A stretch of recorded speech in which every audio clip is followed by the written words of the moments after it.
index cards. Anyway, so when my friends at the board at NICE asked me to give the first session this year, they wanted me to talk about my personal life story, and I agreed with the provision that it has to be within the framework of what NICE is all about, because all of us have personal stories, and I think all of them are important. So mine would only be important in the framework that we are trying to understand about each other's religions and get to know each other and get to have a better understanding. So my personal story is based on religious persecution. It's the reason why I am here today. It's the reason why at the age of 25 I left a life of 25 years and left my parents, who at that time were both in prison, left my friends, my relatives, my beginning career. I had graduated from college at the time and just started a job. So I left it all behind because of religious persecution. So I have been a refugee since, even though I have to qualify this as just technically speaking, because I became a citizen of this country back in 1984, and I have lived in different parts of the world. I do consider myself to be a world citizen, and I probably can go back to the country where I was born, which is Iraq, but I have changed a lot in the last 38 years, and Iraq has changed even more.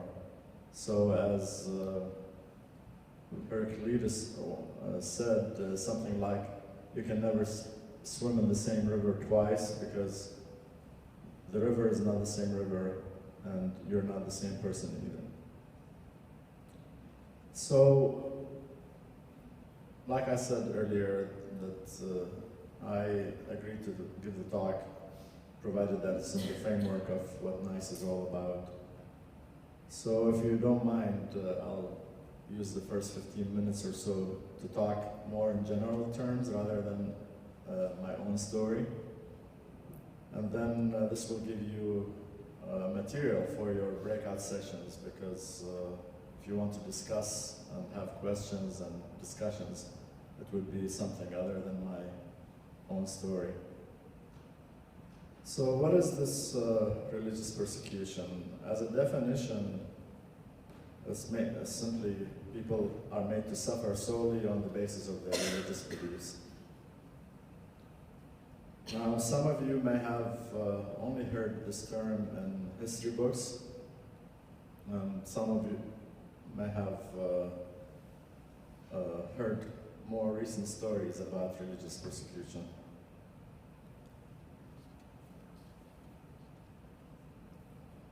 So, why can't all of these religions get along? We can start with that premise. But for my way of thinking, I'd like to start with a more fundamental, or if you like, call it more basic question. Why do we have so many religions to start with? And then we'll take it why they don't agree among themselves. So, if we take the premise that we have so many religions because they are so different from each other, then that would be a simple answer. Here you go. We have many religions because they developed separately and they are so different in different parts of the world. Sort of like having different species develop independently on the Galapagos Islands. But if you're like me and you've spent some time listening or studying different religions or coming here to the NICE sessions over the last 6 years, you find out that there are really not that many differences among these religions. There are actually more things in common and similarities between the different religions. The most obvious example is the Golden Rule, for example. You can see that in all of the religions, all the major religions in the world. There is a belief in the Supreme Being. Even our speakers that came from Hindu and Buddhist background here, they told us that they believe in a Supreme Being, even though the word God may not be in their daily vernacular. All of these religions tell us not to kill, not to steal, not to cheat, that we do have to be chaste, we do have to be trustworthy, etc. And I don't want to make it sound like there are no differences between religions. There are differences even within denominations of the same religion. So I'm not trying to say that there are no differences. But we can talk about this later. Right now we're talking about the similarities. So why should we have different religions in the world? I'd like to share with you a few of my conclusions, my own way of thinking about these things.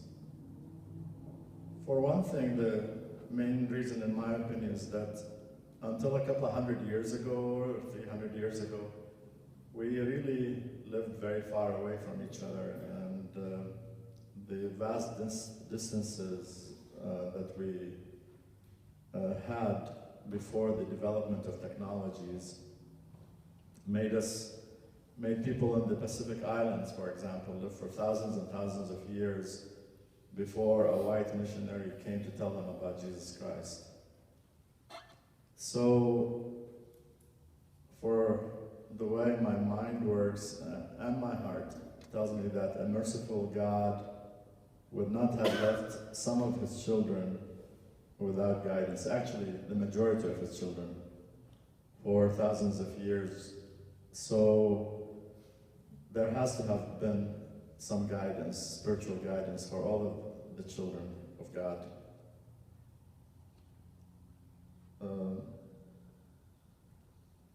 Like I said, until a few hundred years ago, most of us lived and died within some miles from where we were born, unless we were soldiers or merchants and traveled the world. So, having said that, the premise that these different people around the world had their own guidance was confirmed when we went and met them, and we found that they really had well-developed spiritual beliefs and systems, and not only in the major beliefs like believing in a creator, even stories of mythology, we find that there are a lot of similarities and points of comparison. Things like the Great Flood, for example. We find parallels for it in Native American history, among the Aztecs, the Greeks, the Hindus, the Epic of Gilgamesh. So between the teachings, between the beliefs, between the mythology, the similarities are really very, very common. Another reason why we have different religions is that humanity collectively, just like the individual, has gone through stages of growth. You can think of us when we were living in caves or seeking shelter in the trees as humanity, it's in infancy. And then we discovered fire, and then maybe after we passed the stage of being toddlers, we started settling down and we discovered agriculture and started practicing it. And then we learned how to forge metals. We learned how to look at the stars and guess their path maths and astronomy and learned the basics of mathematics and additions, and because we needed to count our crops and all of that. So as we developed little by little collectively as a species, there was a time in our infancies when mother's milk was the most perfect food for us, but as we developed, we needed more and more, we needed solid food. So we find different religions actually building on each other. We find that maybe when we were nomads in the Sinai desert, having left Egypt, there were no penitentiaries, no halfway houses or reform schools, so the law had to be very strict, an eye for an eye, a tooth for a tooth, and we needed these laws very much just to keep society together. As we graduated into more developed societies, we had other religions building on the previous religions. And if we take the theme of love, for example, when we were a little bit less developed in that situation and in that aspect, we find the teaching that we should honor our parents, honor thy mother and thy father. When we graduated a little bit into a higher grade, we were also told to love our neighbor, as the teachings of Christianity told us.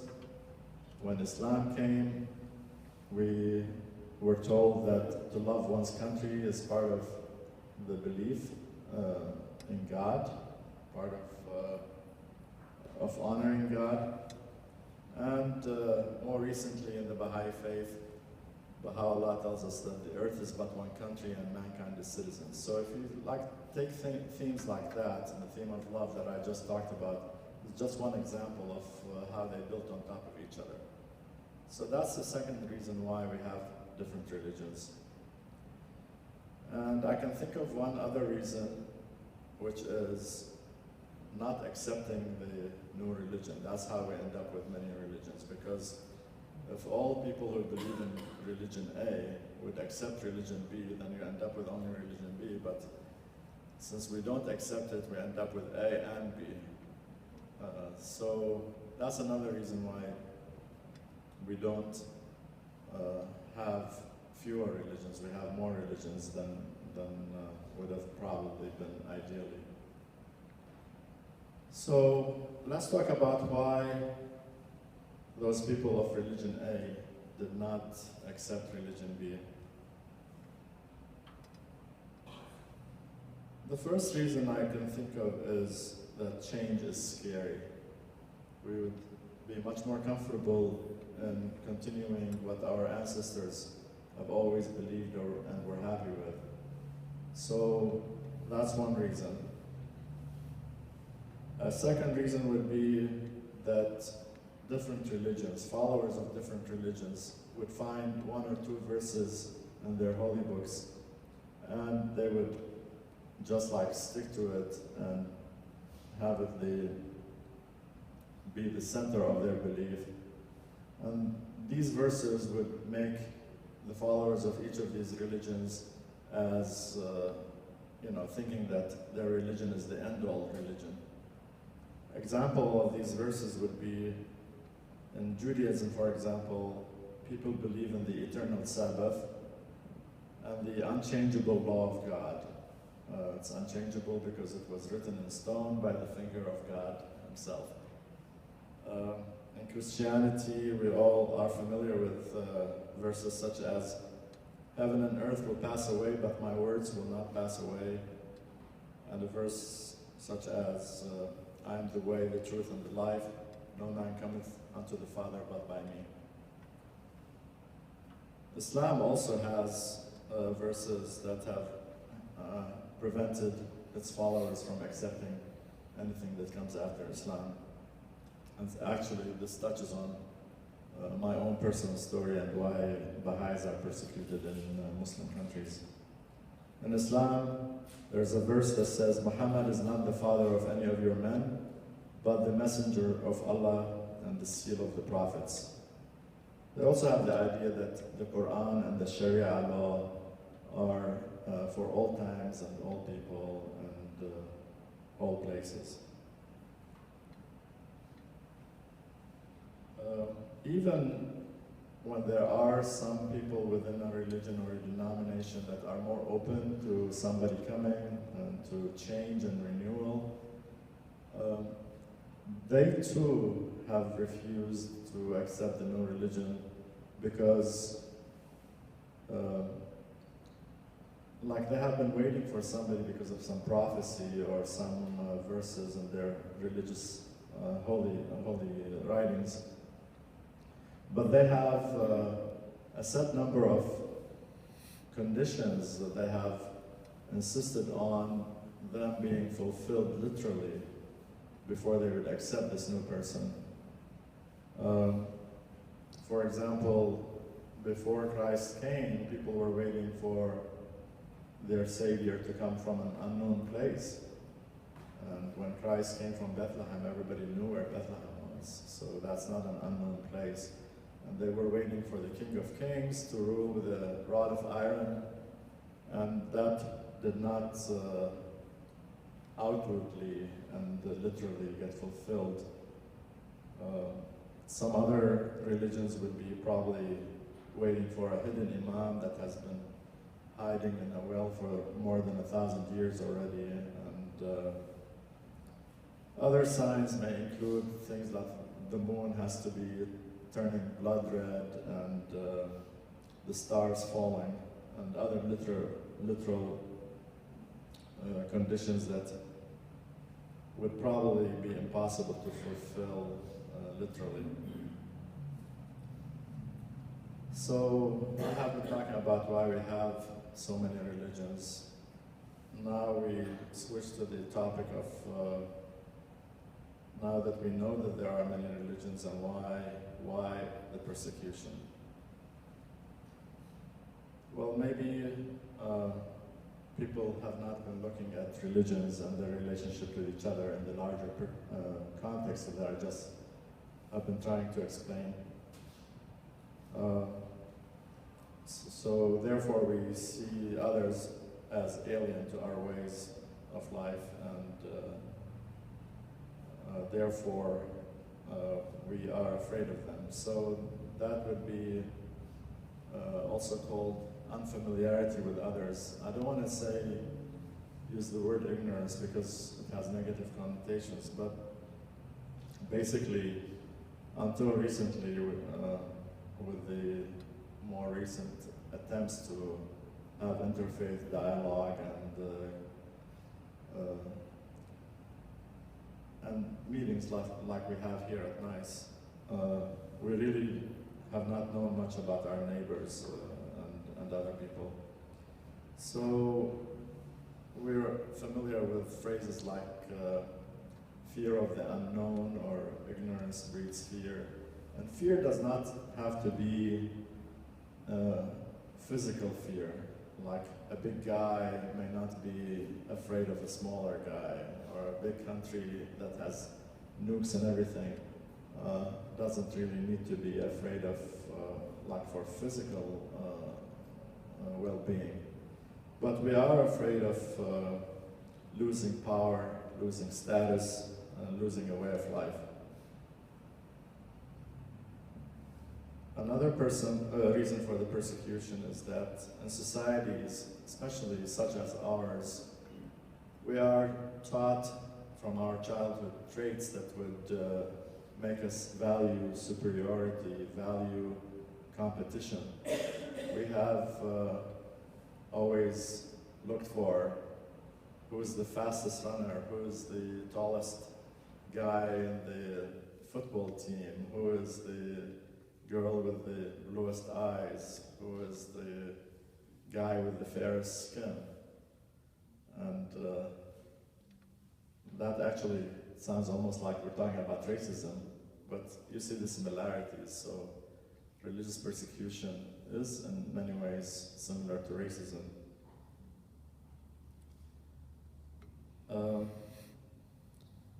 Another reason that I can think of for persecution may sound strange to you. It's excessive love. You say, how can love be a reason for hurting others? I think anything in the extreme is more harmful than beneficial. You love your religion so much that you feel that you need to defend it. You may even think that God himself needs you to defend him because of your love for your religion. And this love can also be divisive in that maybe if one denomination puts more emphasis on loving Mary and the saints, then they are a little bit put off that another denomination may not be as serious about Mary and the saints. Or if you love Imam Ali and the other 12 Imams, you also don't appreciate another sect of Islam not giving them the due respect that they deserve. I'll give you a couple more reasons why we have persecution, and then I will switch to my personal story.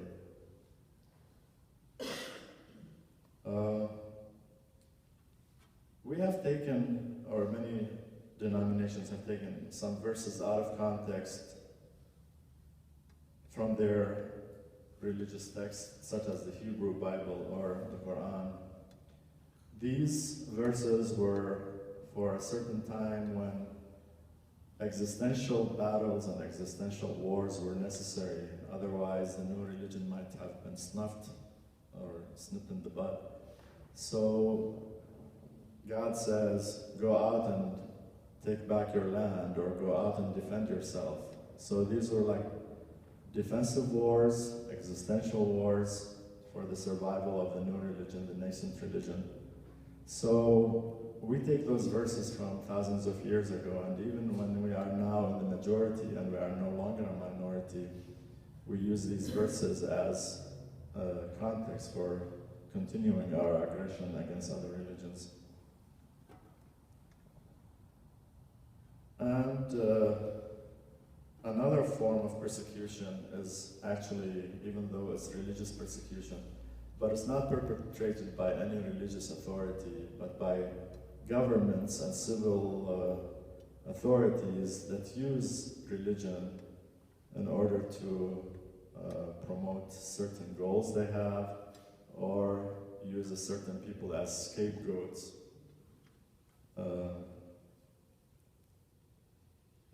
Or to just preoccupy their people so that they wouldn't be interested in politics or things like that. So they use religion to rally the masses and preoccupy them with something else.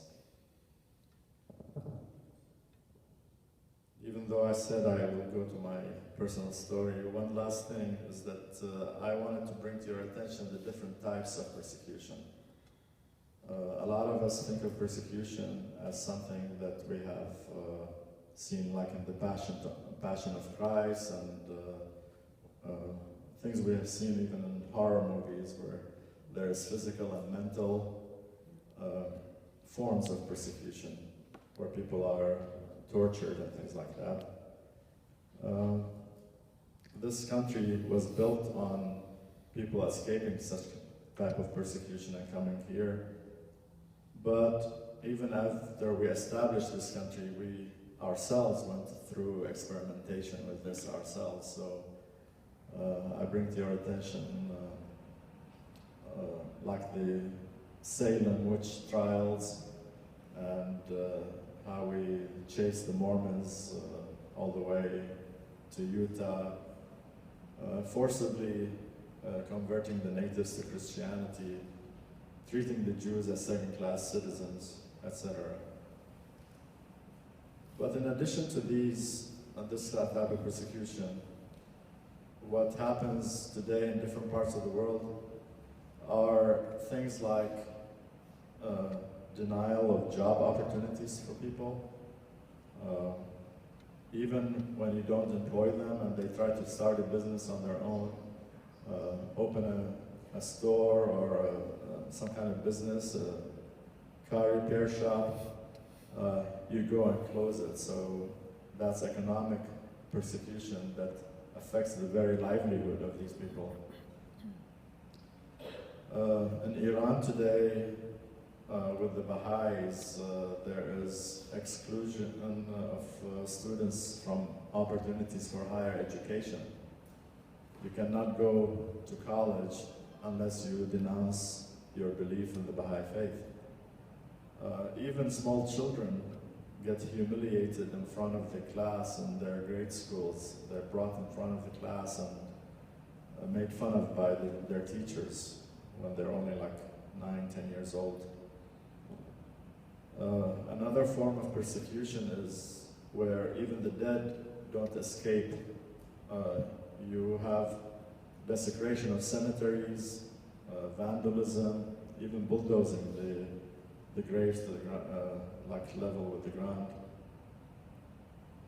In other countries, like in Egypt, where a national ID is something you have to have on you all the time. Otherwise, you can't get a driver's license. You are stopped arbitrarily in the evening if you're walking down the street. You have to show your ID, but if you don't have that ID, because to get that ID, you have to belong to only one of only three religions, Islam, Judaism, and Christianity. And if you're not one of those, then you don't get an ID. This means that you can't open a bank account, you can't collect on your late husband's retirement, you can't bury your dead, you can't register your children, and they remain illegitimate because your marriage is not approved of or recognized.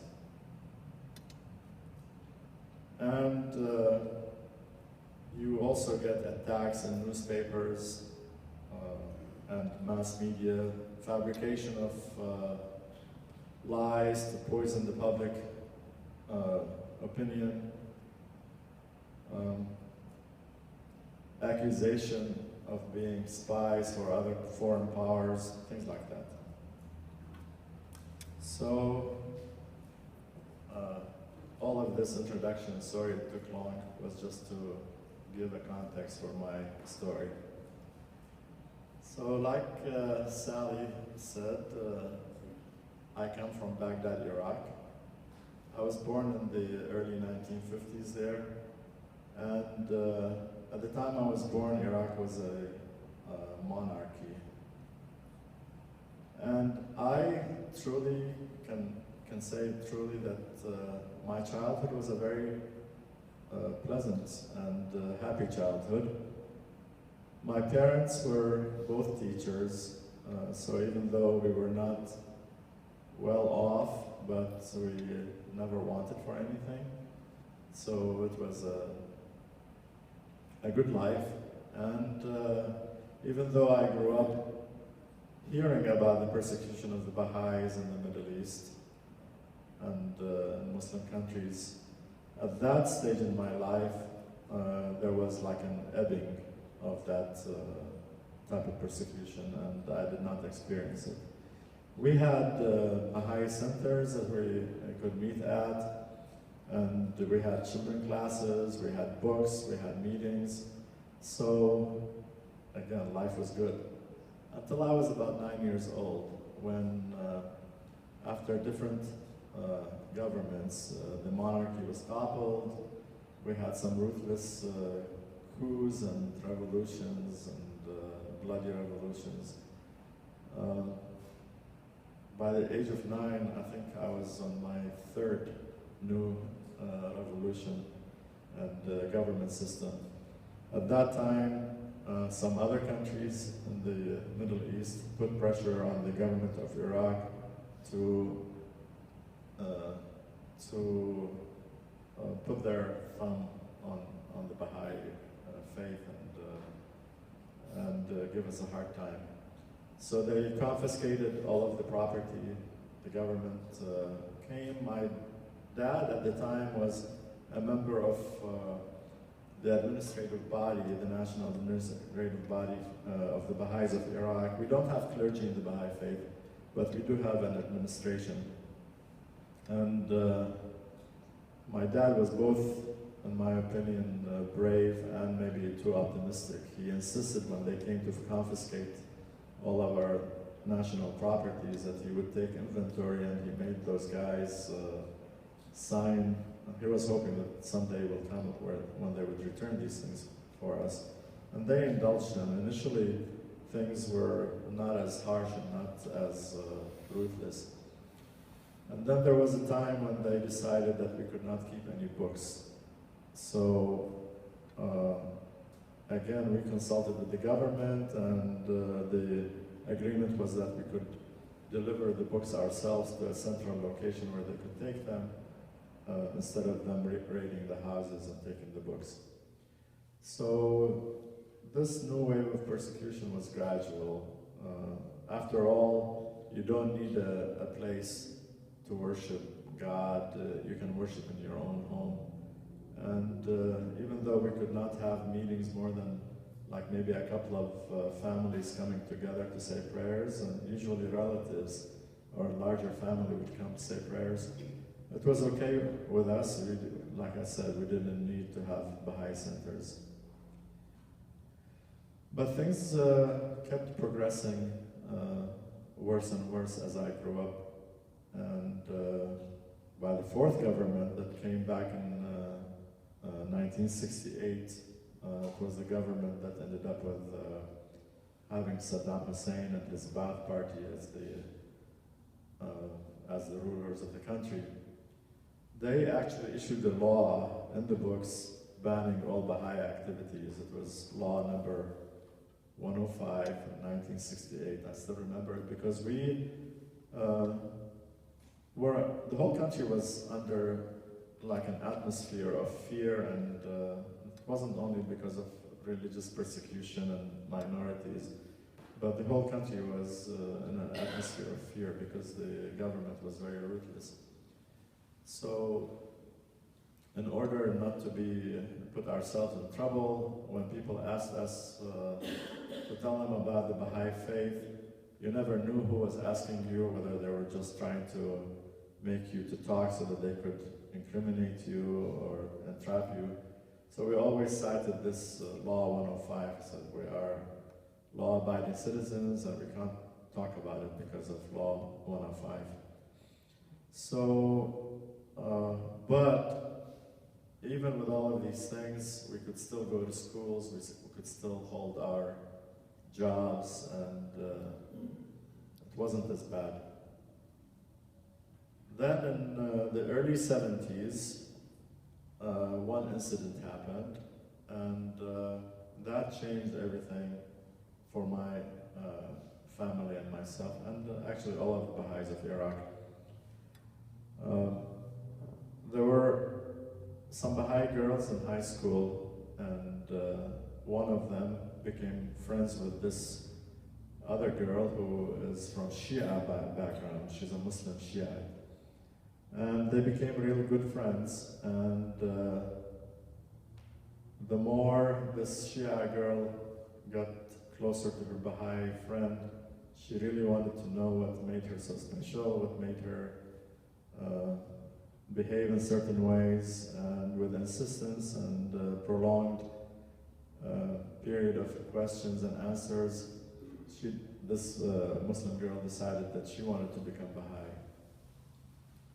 So she declared her belief in this new religion at a birthday party, and the Baha'is who have not seen anybody convert to the Baha'i faith for so many years were really excited, especially the young people, the old teenagers that were at the birthday party. And I got to hear about it because those young people were really excited. And this girl went and taught her younger teenage sisters, 2 of them, and a younger brother. And even though the family was traditional Shia, they really loved their daughters and they did not make a big fuss about it. And it was still hush-hush as far as the larger society was concerned. So nothing happened until the fall of the following year, this girl that became Baha'i moved to the same city where I was going to college and went to the same university as I did. And her younger sisters went to high school with two of my girl cousins. And one day, the religion teacher at this high school was saying things about different people and different religions and starting bad-mouthing the Baha'i faith. So this younger sister of that also became Baha'i just like a couple of months earlier, she stood up in class and started defending the Baha'i faith in class, to the shock and surprise of all of her friends who knew her as a Shia Muslim girl.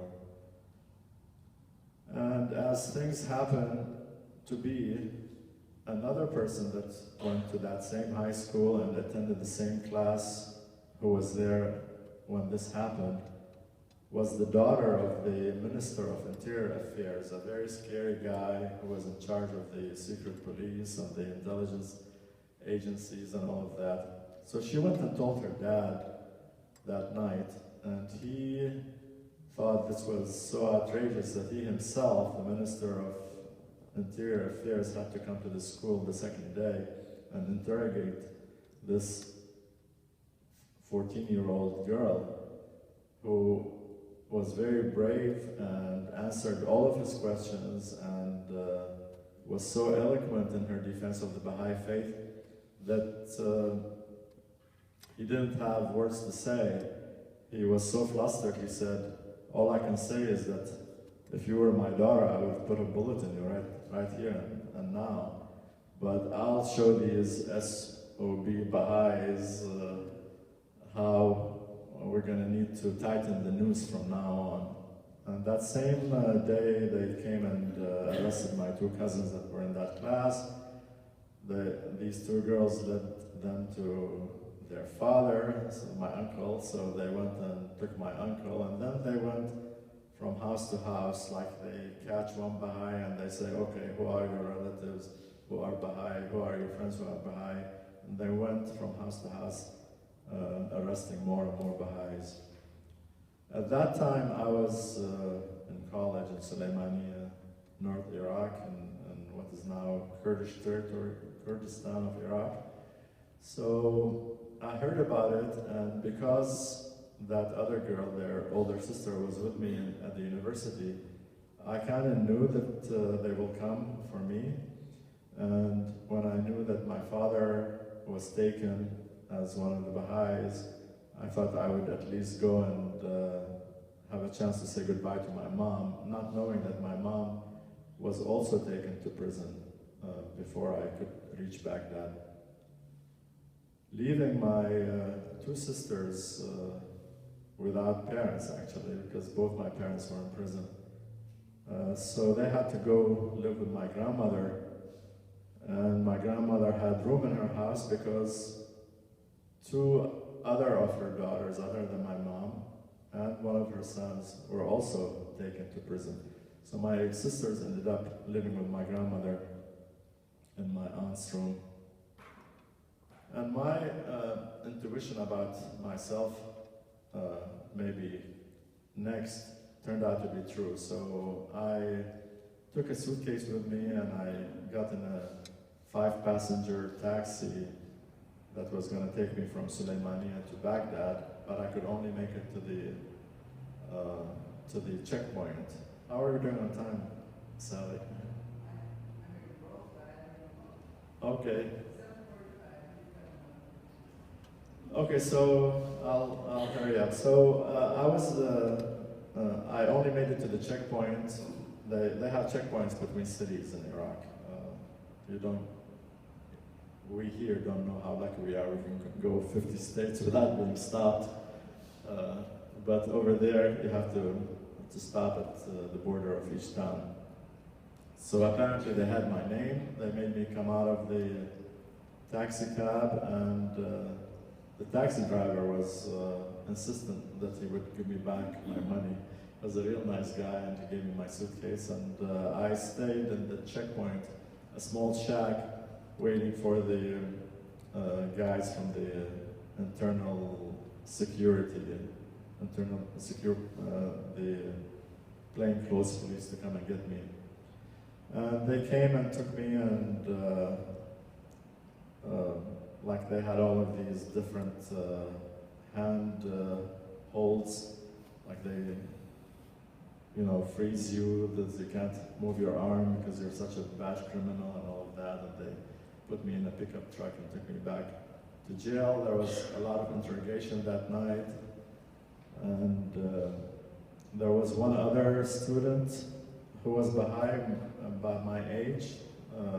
They went and got him that night, and there was one older gentleman that they went and got. So there were 3 of us Baha'is that spent the night in a cell at a prison in Suleymaniya.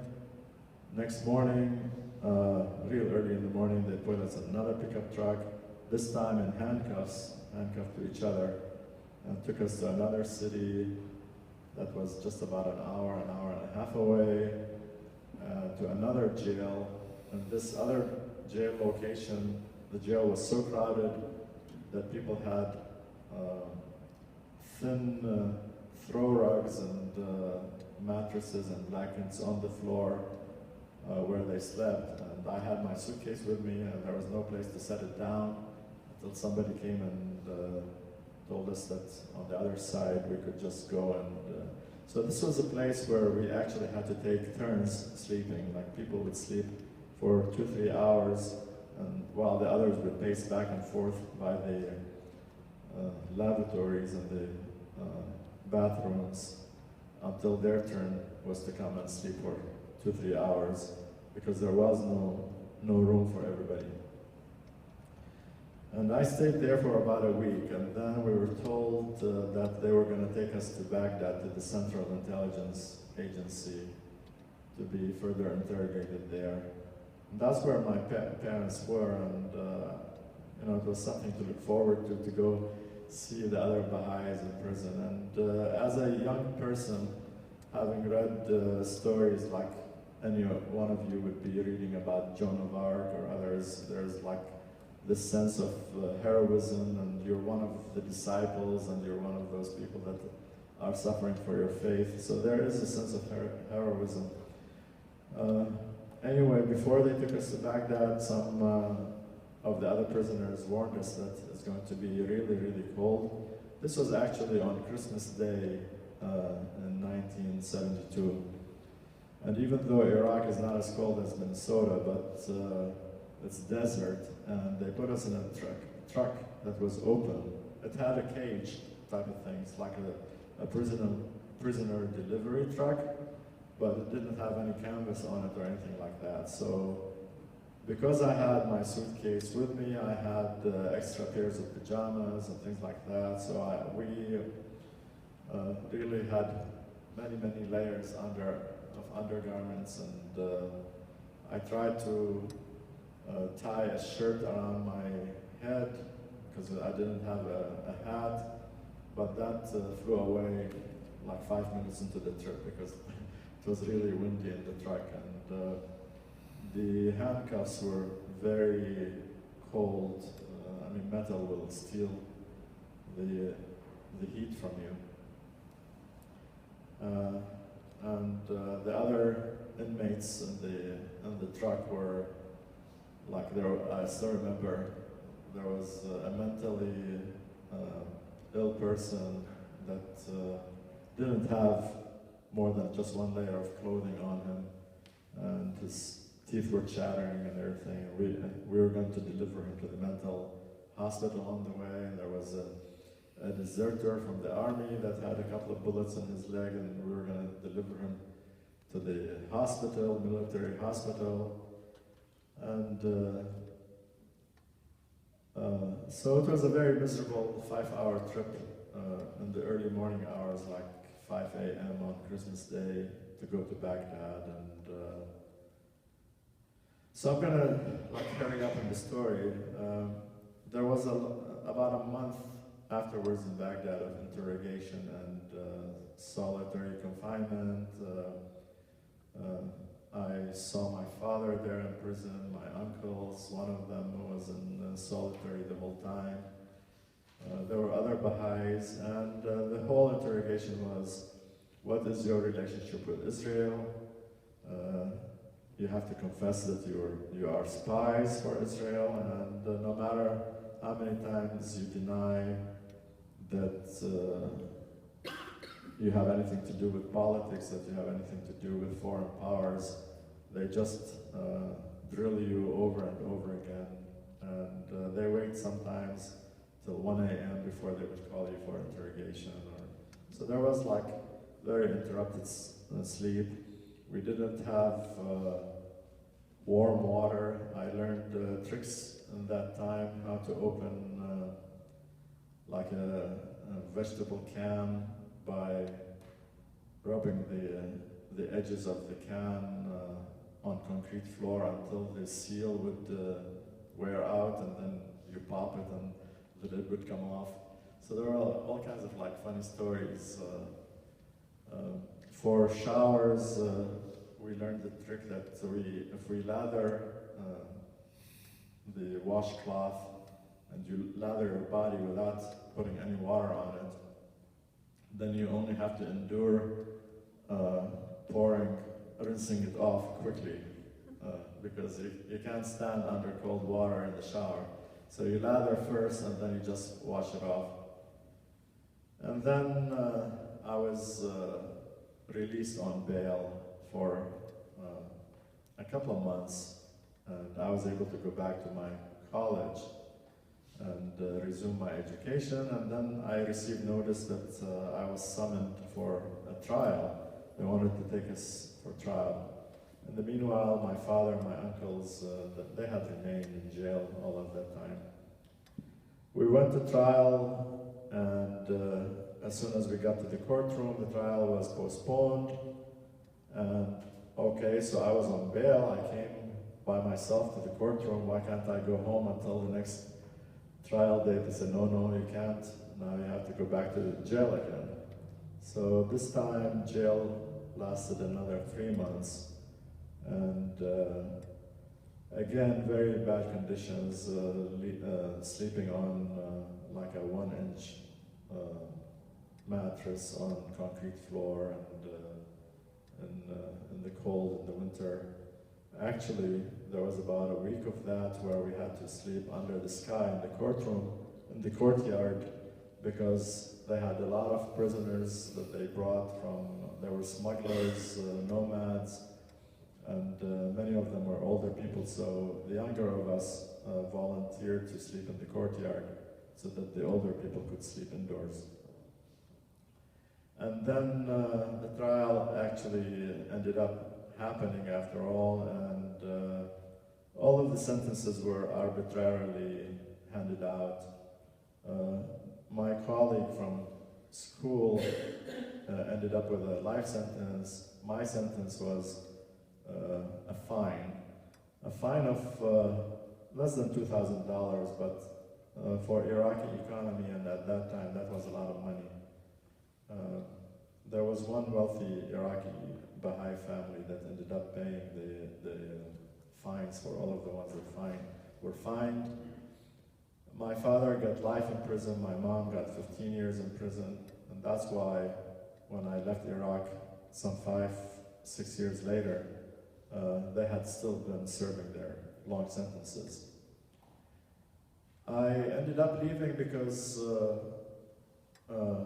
those 5 years that I was out of prison, there were ups and downs. They let you enjoy life long enough to have attachment to it, and people want to get married, they fall in love, they start a new job, they have a baby, only to hear that they came and arrested somebody a few years later, and you start the fear cycle all over again. And I applied for a passport 5 years after that trial, and I was denied my passport, getting out of the country, so I gave up on it. And a year later, I was summoned to to the Central Intelligence and say, oh, so last year you applied for a passport. I said, well, I don't need it anymore. I decided to stay in the country. They said, okay, we just want to talk with you. So, are you still a Baha'i? I said, well, I went to trial and I went to prison for it and all of that. It's the religion that I believe in, but I'm not telling anybody about it. I'm keeping it to myself. So they said, okay, let me go get my supervisor. Supervisor comes huffing and puffing, and I knew that he was gonna try to like surprise me with a slap on the face. So I was ready for it, and sure enough, he started with that, and then there were some henchmen that came, and all of a sudden I discovered myself on the floor with my feet without shoes. And I don't know if any of you have heard of something called the bastonado. It's an instrument of torture where they tighten a rope with a stick around your feet, and they hold your feet up, and they start with a whip, whipping your soles, the soles of your feet. And I was being kicked on the side, and because they were really upset that I said that I was still Baha'i after all these years. And then they, I don't want to talk about miracles or anything like that, but all I remember at the time is that I had to consciously decide to start screaming and begging for mercy, because they weren't going to stop if I didn't do that. But that by itself, at the time, did not really hurt for some reason. Maybe because you read in history books similar incidents where, like, you know that you're not a criminal, you're not being beaten up because you're a thief or because you're doing it for a higher purpose. So when they stopped beating me up, they said, oh, now that you have agreed to cooperate with us, and now you're going to have to give us weekly reports about the Baha'i community and all of your comings and goings to neighboring countries and all of the contacts you have. I said, we don't have contacts with other countries. We are law-abiding citizens. If there was any attempt for espionage or something, I would have come and reported on my own. So no, that's okay. You have to come and give us weekly reports. So I left. They put words in my mouth. I never agreed to anything, but they said, now that you have agreed, we're going to let you go, but you have to contact us. So I consulted with one of my uncles. I'm trying to talk fast because of the shortage of time. So I decided not to comply with that, but how can I not comply and not fear that I will be picked up on any day for not complying with their request for essentially spying on the Baha'i community and giving them weekly reports. So, in the meanwhile, my parents were really, they endured prison very nobly, very with a lot of integrity and without complaining, without fear, again because of knowing that they were not criminals, that their imprisonment was for a good cause. But the one thing that was a weak point for them was if they ever thought that their children who were outside were in harm's way. And after that incident of being beaten up and tortured, every time I visited my mom in prison, she would ask me, so what's wrong with you? And I say, there's nothing wrong with me. Until one day she cornered me and I had to swear falsely that there was nothing wrong with me. And I really felt really bad that I had to lie to my mom and swear. So I put pressure on my sisters to start leaving the country, and they wouldn't want to do that. Then my youngest sister ended up leaving the country, and a couple of months later my other sister did. And I had to say goodbye to them for life because, like I said earlier, I was denied a passport, and I thought I would never see them again. And lo and behold, a couple of months later, I was able to apply for a job that had. I have a bachelor's in chemistry, so I was after college and after serving the compulsory 2 years of the army. It's okay for you, like, not to be given good opportunities, but you still have to serve in the army. So after that, I was able to get a job at a paper mill that was under construction, and I had heard that they would be sending the chemists to be trained abroad. And I was hoping that maybe this would give me the opportunity to actually travel. And because all businesses in the country were government-owned, all of the ministries had all of the factories and all of that, I was technically a government employee. And when it was time to send a few of us abroad to be trained on paper manufacturing, I took a letter with me to the passport office, and I was really afraid because of the incident the year before when I was denied a passport and when I was beaten up and all of that. But because of that letter, I don't know what happened. I know that my name was on the blacklist, but the letter from my work made the person issue me a passport, and I was able to get a passport within a few weeks from that employment. But I still couldn't leave the country because it was going to take a while to put their act together and send us abroad. And all of that time, because I have not reported to the secret police and did not give them my weekly contacts, I was really afraid that every time I hear a car door slam outside, I say, maybe they've come for me. And so that took many, many months. One of the Baha'i holy places is the house where Baha'u'llah resided in Baghdad for about 10 years as an exile. And even though we did not own that house anymore, it was confiscated and it was in the hands of the Shiites, I knew its general location, and I used to go circumambulate from a distance, like a mile around circle, to say my prayers every single day. I would go and I would start my prayers asking to be delivered, asking to be given help to escape, asking to not be bothered by the authorities. And then I would feel bad for wanting all of these things for myself and being so selfish about it. So the second half hour of this circumambulation, I would be saying prayers for God's will, whatever He wants of me, and submission to Him and all of that.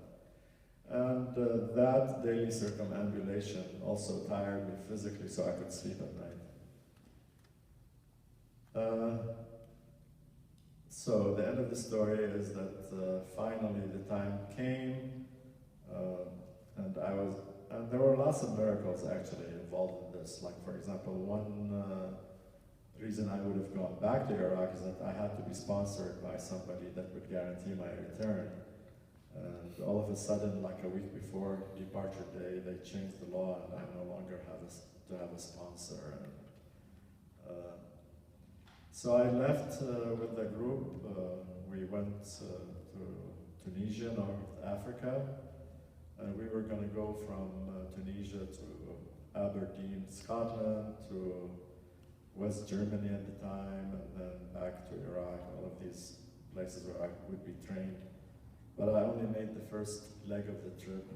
I stayed 2 months in North Africa, and then I was able to, under the pretext of just going for a short visit over Christmas break, to Turkey and come back with my team back to Tunisia. I decided that I wasn't going to come back. So I went to Turkey. I couldn't stay there because of some complications with the visa that got me there. I had another visa for Italy, which happened to be the best place for me to be. I applied for refugee status with the UN, but I had to be very careful because I didn't want to put my parents in jeopardy. Actually, I had not wanted to leave Iraq without my parents' permission, and so I asked one of my cousins just to give me news that your parents have approved your marriage. There was no marriage or anything like that, but that was like code for me. It's okay for me not to come. Anyway, after only 5 months in Italy as a refugee and being interviewed by different embassies all around the world, it didn't matter to me where I went as long as it wasn't back to Iraq. I was finally accepted to come here as a refugee, and I came in 1979. And at that time, I had $1,100 in my pocket, but I was able to convert my airline ticket to bring me all the way to Columbus, Indiana, where one of my aunts lived. And I started by mowing the lawns at the local mall, and finally I found a job as a chemist with the highway department in New Hampshire, and then I came to Minnesota and lived different parts of the world. So thank you so much for your time, and there will be breakout sessions and I guess questions and answers afterwards, if there's time.